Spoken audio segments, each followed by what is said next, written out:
Well, he's here. We've been talking about him all week. This visit, Rutger Hauer. We're huge fans of this man, and he sits with us this morning. Rutger, how are you, man? I'm good. You look good.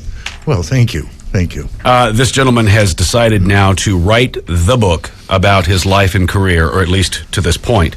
It's called All Those Moments, Stories and Heroes, Villains, Replicants, and Blade Runners. It's in stores now. Now, knowing that you just really kind of aren't one to venture out and mingle with the fans, are you looking forward to this? Is there a part of you that's reserved on it? No reservations. No, it's not that it's just geography that plays here, and I don't write a book every year. This is probably, and how many times do you write an autobiography? So, I enjoy the fans when I see them. When did the idea for the book come up, and did you have to be talked into it? How did it come about? No, I was sort of exploring the idea because I'm fascinated with the internet, and I thought I'd write a book and put it on the internet, and then maybe publish it later. But I couldn't find anyone who wanted to take me on board. Yeah, two parties that said they wanted to do it, and I had to pay them $10,000 for starters. Wow, you paid them? Something's wrong with that scenario. Yeah, I said. It's supposed to be a profit deal, right? So I said, well, thank you. Yeah.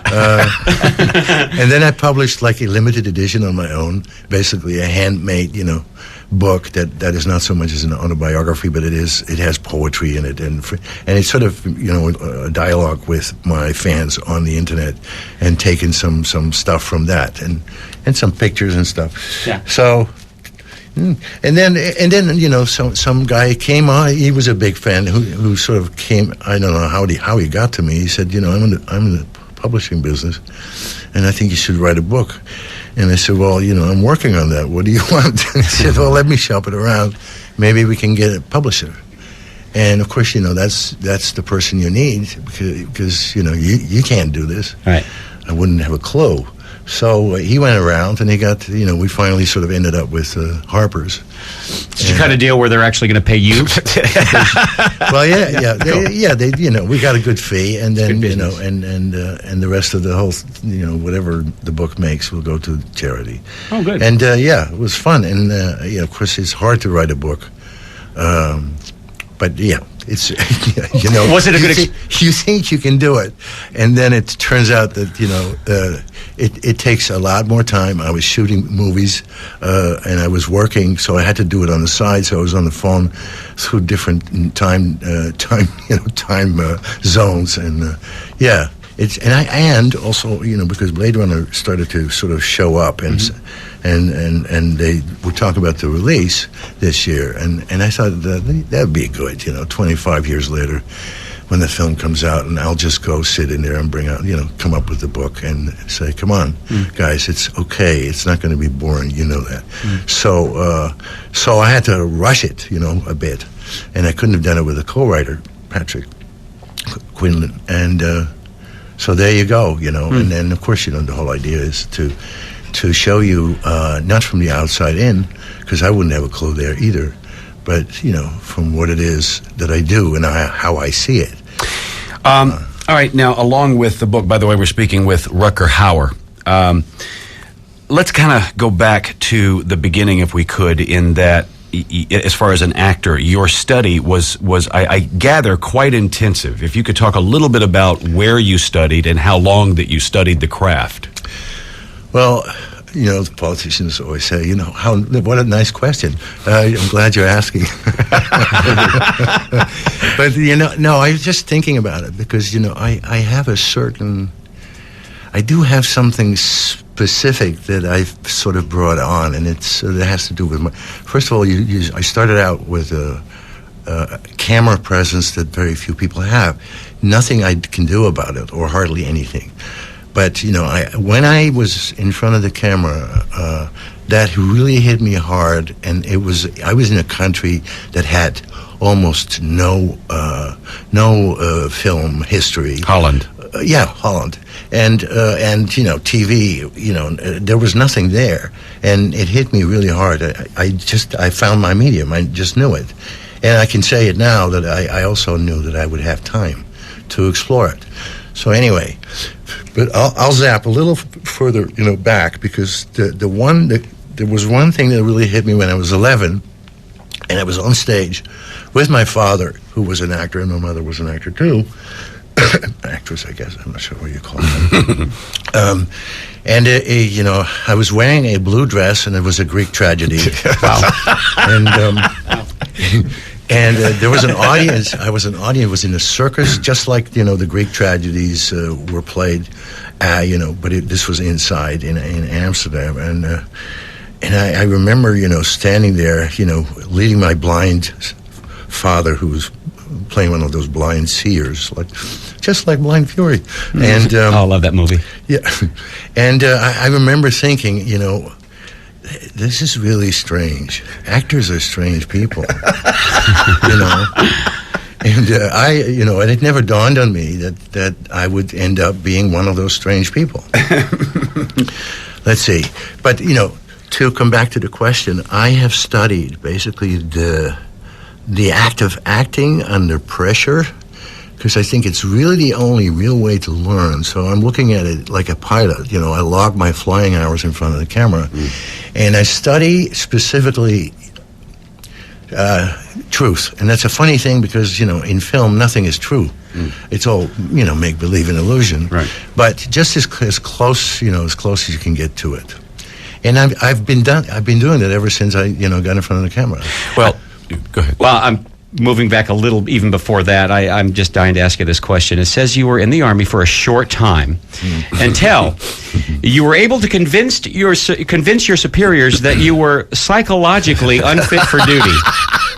Now, there were a lot of those around in that period.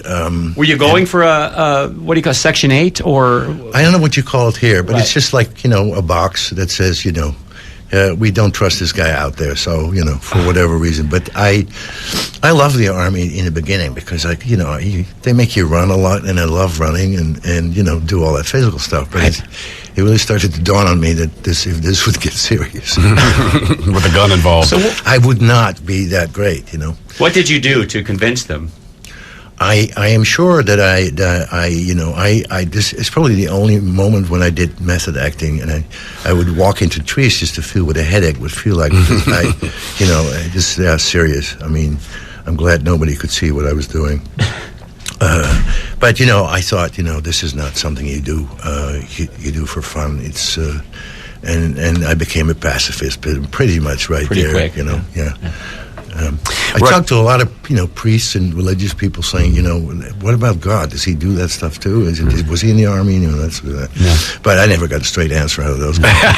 I guess they didn't know either. So. Rutger Hauer is our guest. The book is called All Those Moments, Stories, Heroes, Villains, Replicants, and Blade Runners. It's in stores now. We will take your phone calls, 1-800-955-5567. Rutger, when we come back, we want to get into... obviously, some of your great films. That would have to include Blade Runner, and of course, The Hitcher. Stay where you are. Rutger Hauer will continue with us. It is the Mark and Brian radio program, 95.5 KLOS. Our guest, Rutger Hauer, is here. He's got a new book. It's Rutger Hauer, All Those Moments, Stories of Heroes, Villains, Replicants, and Blade Runners. It's a mouthful. Rutger, if you would please oblige a fan of this. I'm a gigantic genre fan of psychological thriller horror. Always have been. And I'm one of those geeks who read way too much into what's being presented. But I will go to The Hitcher for a moment, Sure. where you played the character John Ryder. Now, for those of you that are unfamiliar with this film, it wasn't a big, gigantic release. It has found a cult status on HBO and Showtime and these kind of things, and of course now DVD. John Ryder was very simply in fact, I'll read from the book, and it says, John Ryder was a very dark character, described by one reviewer as, quote, a man without a past, without a history, who simply and cruelly hurt and killed people. Now, in the movie, we as the viewer are given literally no information as to why Ryder is doing this. Now, I tend to read into nondescript first name John, his last name Ryder, because all he does is truck rental place. he rides. So he taunts C. Thomas. He taunts C. Thomas Howell's character, where he hitchhikes. Doesn't matter where C. Thomas Howell goes, you show up. Now, for me, being that no information was given as to why you are who you are, what you are, why you're doing what you're doing, there is only one line given, which describes it. If you would, please, from a fan, for just a second, don't say it yet, go into character, become John Ryder. I'm going to become the wimpy pussy C. Thomas Howell's character, and I'm going to say to you the setup, because this is all you're given. You're riding in the car with him. Repeat after me. Repeat after me. Yes, sir. I want to die. Why are you doing this? I haven't got a clue. No, the line is, Oh, so sorry. I want you to stop me? Is that it? Yeah. I see, here we go. I didn't remember that. I've got a clue. Why are you doing this? I want you to stop me. It's just fantastic. To be honest with you, I haven't got a clue works well. It works just as well, almost, I think. I guess We'll it's be right back. Rutger, I guess I guess you call it an axiom of the acting trade that to be a great villain, and you played as many good guys as you have villains, but to be a great villain, there's got to be something about that villain that I can relate to. You know, otherwise, then you're just in your face screaming. But I gotta like you, or at least know where you came from. Do you find that to be true? I guess. Yeah. But, you know. I mean, so when you're, I think, you know, really, I think the two things that I do for the recipe to me for all the bad guys is the same, because it's a variety of how most people interpret them, and it's like, I don't play bad, I play person, and I try and give it, like, you know, whatever I have in stock that may fit, a sense of humor, you know, a sense of if possible, compassion. I think one of the things in nature is wonderful is that there's a compassionate guy there, and you have no clue. Right. And, you know, and some, you know, to the nature, it was also a game with the audience. It was like counting, like, I'm going to do something bad. 1, 2, 3, 4. 1, 2, 3, 4. Oh no, I'm going to waltz. 1, 2, 3. 1, 2, 3. And we would hit them, you know, at moments that they couldn't quite figure out. And that was sort of the game between me and the audience. Okay. And I think and I'm not going to put any judgment on, you know, from me to the role, saying, well, and trying to figure out why. I mean, the first thing I said to the director, you know, if we have to go into why, I'm out of this, because it's not interesting. It's not the film. And you shouldn't even go there. All we need to do is, you know, make it believable that this guy, you know, kills like 6.5 cops and a couple of rabbits in one go. He does finger tricks. He does a couple of things that it stops there. If the people, he gets out of handcuffs like, I think, like 3 times. I mean, that's, you know, Houdini. Hello, you know. So there's a Houdini sort of. You have to make that believable, and thank God we were able to do that. But it doesn't make any sense. Let me just one more thing. The other thing I do with bad guys is I play them like heroes, and that comes from me, and it comes from my heart. It's hard to explain, but I love all of them. Are you a little enamored by the fact that, I mean, obviously so many wonderful films in your career, and I'm only guessing at this, but the power of the genre shows itself in that you are looked on as as John Ryder, as that character from The Hitcher. And it was a little bitty film. Does that surprise you at all? What do you mean? What do you mean? That out of all the great films that you've done, Blade Runner and the others, that many people probably remember you best as The Hitcher. Or is that the case? You know, you'd be surprised that, you know, things change at every border. It really depends on what they've seen and what they latch onto. No, it doesn't surprise me. What surprises me is that you can embrace the whole world if you do a film that hits them in every country, because it's there. And that's, of course, that's like, you know, films with Blade Runner. But Lady Hawk, there are a couple of films that I've been in some really good films, and you really discover and embrace the whole world for like a minute. Where and of course, the funny thing is about films that go underground, and I really don't mind that at all. I think it's great because the audience will bring it back. Is that over time?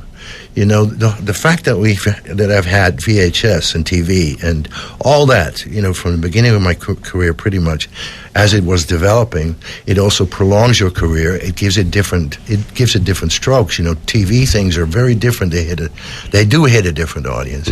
And then the whole DVD thing, I always realized that whatever I was going to do, it was going to sort of, come, it would be on something, and it would be there for a while. On one of these media. So, you have more of a career there. And it's longer. You mentioned Lady Hawk. Again, one of my favorite films you were in. One of my favorite films, period. Michelle Pfeiffer, a very lovely, gorgeous, young Michelle Pfeiffer. Did you know her before the film, or did you meet then? And because they talk about the on-screen chemistry. There was this beautiful chemistry between you two. Well, thank you. That's the weird part, and it's part of, movie magic. It's just as much movie magic as the Hitcher is a lovely killer, whatever. I got there. I had a lot of things to do. I got there late because I was, 2 weeks before the shoot. Dick Donner called me and said, I know we talked about something else before, but I need you as a lead now. Wow. Can you come? And I jumped in my truck and drove over to Italy, and so I had 10 days to prepare. Wow. And costume was very complicated. There were like deadly serious costume people who didn't want any zippers or Velcro. Everything was like I had to be sort of hand. It was a hand job putting me in my costume. The boots alone took about 15 minutes a foot, Wow. And then the whole costume was like that. Once I was in there, I was like in prison almost. Anyway, You did look really cool, though. I got to say. No, it's fine, but it's they were a bit serious. I'd rather have a zipper so I could go to the bathroom. That sort of thing. Yeah, exactly. But anyway, so didn't get to see. I think I saw that my two fellow actors, at one reading. And we had a little bit of talk, and then pretty much, I saw very little of them, and it's true, that worked. It's like that on the set, but it's not. She's not, Michelle Pfeiffer, is not hard to fall in love with, right? And to play it, that's even easier. So. No, we were sort of on, I was on the wolf side, so couldn't be where she was, and so I had my horse to deal with, the horse was like a truck. Yeah, huge. And he was like, he was not used to mountains, so I had to keep a very good eye on him. And then I had this hawk on my arm that I had to sort of relate my love to. And I love, I don't know, there's something about love and people who really love each other. It doesn't become sticky or patty. So, and I've lived to a farmer for a long time, and this farmer loved all his cows. And he when they were about to give birth, he would run up and down, couldn't go to sleep, and then when the cow was ready, he would come to his neighbor, which was me, and go, and then we would I would help him give birth to the calf. So the love, I'm talking about love that is sort of a bit sloppy.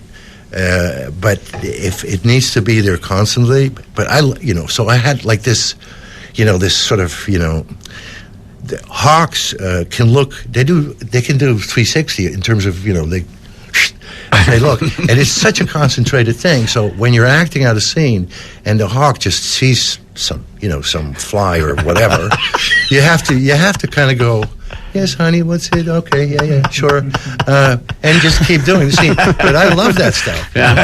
Rutger Hauer is our guest. There is a book out. It's called All Those Moments, Stories of Heroes, Villains, Replicants, and Blade Runners. Yes, we are going to take your calls. We'll do business, and we must bring up and discuss Blade Runner and the great Ridley Scott and what that experience was for you at that point in your life. We'll be right back with Rutger Hauer and your phone calls right after this on the Mark and Brian radio program. 95.5 KLOS. Rutger Hauer is our guest. There's a book out. It's called All Those Moments, Stories of Heroes, Villains, Replicants, and Blade Runners. Let's take some calls. Kelly wants to speak with you. Kelly, you're on the air with Rutger Hauer.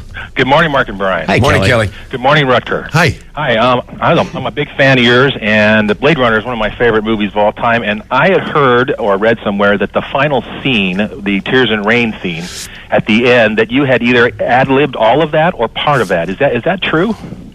I just took about 20 lines out of the speech that I had, kept 2, and then added my line that I came up with. All those moments will be lost in time, like tears and rain. That's I only wrote one line and edited, basically. Let's go to Joe. He has a question about Blade Runner. Joe, go ahead. That was quick. Yeah, we're trying to get them all in. I guess he didn't think so. Yes. Joe, you're on the air. Sorry. Hey guys, first time caller. Hey. Hi, Joe. Love the show. Thank you. Hey, Rutger, it's a real honor to meet you. How are you? I'm good, thank you. Excellent. I've loved your movies for a long time, and the ones that stick out are, of course, Nighthawks with Sly Stallone and Billy Dee, and it's a good movie, and of course, Blade Runner. One of my favorite lines in that movie, or favorite scenes, was when you were with Dr. Tyrell, and he used the line about the star that shines twice as brightly burns half as long. Yes. And you have burned, and you have shined so Yeah. very brightly, Roy. Yeah. And I was just wondering also what you thought about that scene with him and that particular line. And there's something about that character of Roy that you played that had some sort of a little taste of humor about it too. And I was wondering if that reflects your own personality too.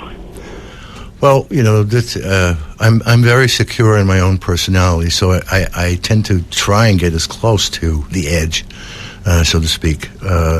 So I bring the character very close to me if I can, because it serves, the feeling of reality.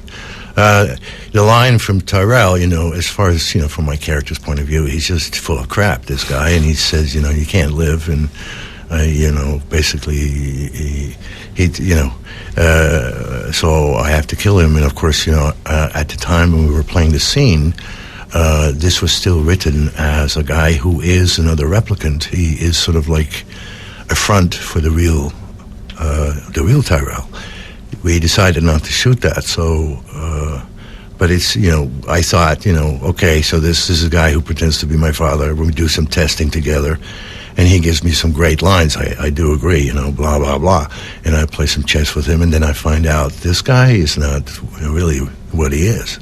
And I just kill him, and then, then we go out to, there was a scene where his head would explode, Papa falls to the floor, and his head, his head sort of breaks open, and you can see that there's a couple of chips in there, and then we know he's another replicant, and then we move up to, I go to Sebastian and say, now you take me to the real maker.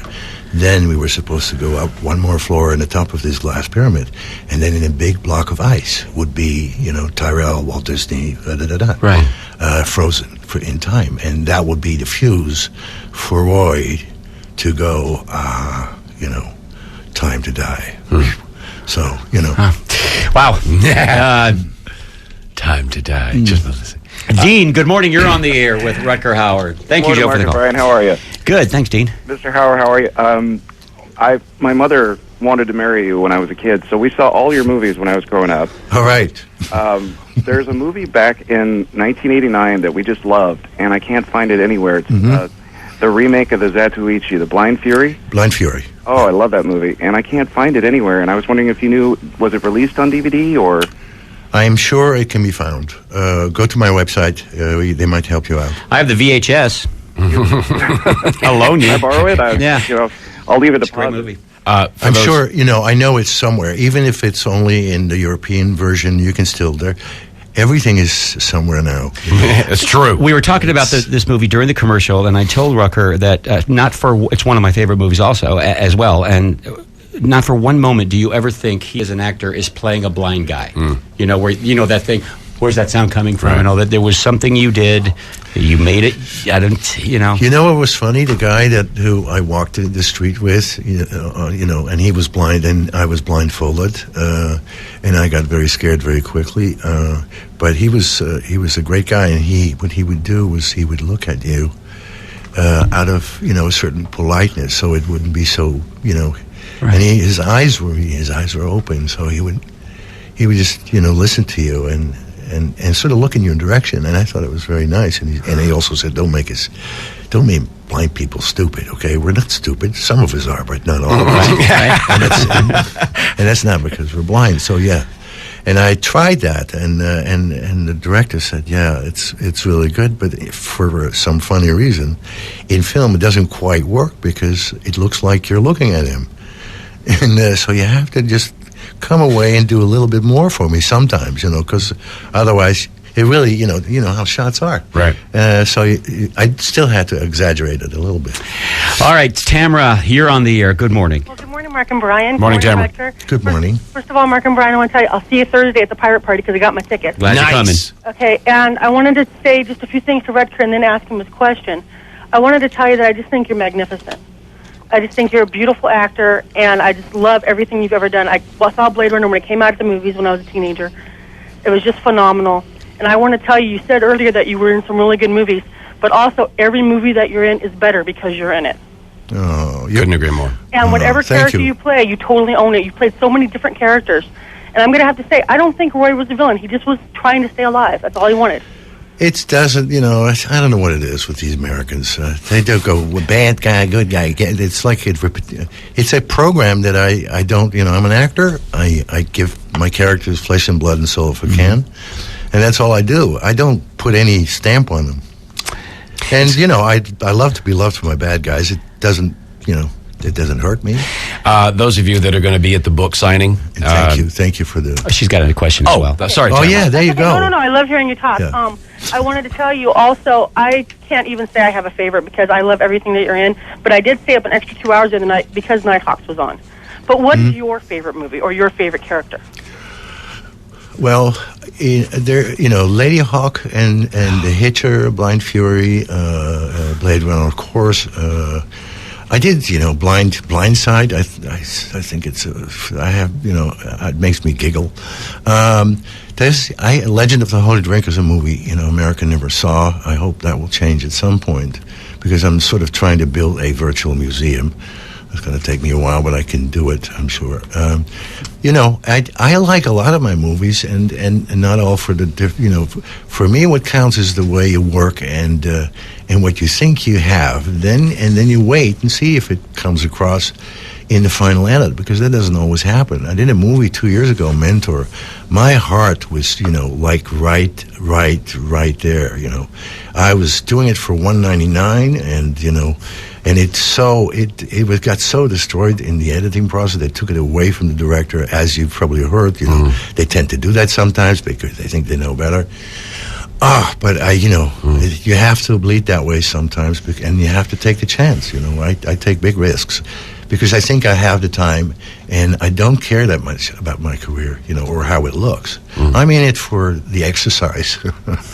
Well, Mr. Hauer has written a book, and it is called All Those Moments, Stories of Heroes, Villains, Replicants, and Blade Runners. And the good news is, for those of you that are fans, and those of you that will be fans, you'll have two chances to see him and get the book and have him sign it. Now, here's what I want to warn you about, that my partner and They can sniff. I will scratch. My partner and I have been dealing with this the entire time Rutger's in here. One of the tools that he has as an actor, and I'm sure he's aware of this, is an incredible stare. And as we've been interviewing him, he'll cut his eyes over at us, and it's difficult to break that. I mean, it is some kind of stare that you have. Really? Oh, yeah. Well, especially after you've seen The Hitcher. I my pants 3 times. I'll be honest with you. I've soiled myself. So if you go to the book signings, just beware. Maybe wear a diaper, because maybe you too will yourself. Yeah. The book signings are tonight, 7 o'clock, and you're going to want to probably get down there and get yourself in line, because Rutger doesn't get a chance to do this kind of thing often. Tonight, 7 o'clock at Diesel Bookstore in Malibu. That's on Cross Creek Road. And then on Friday night at Book Soup.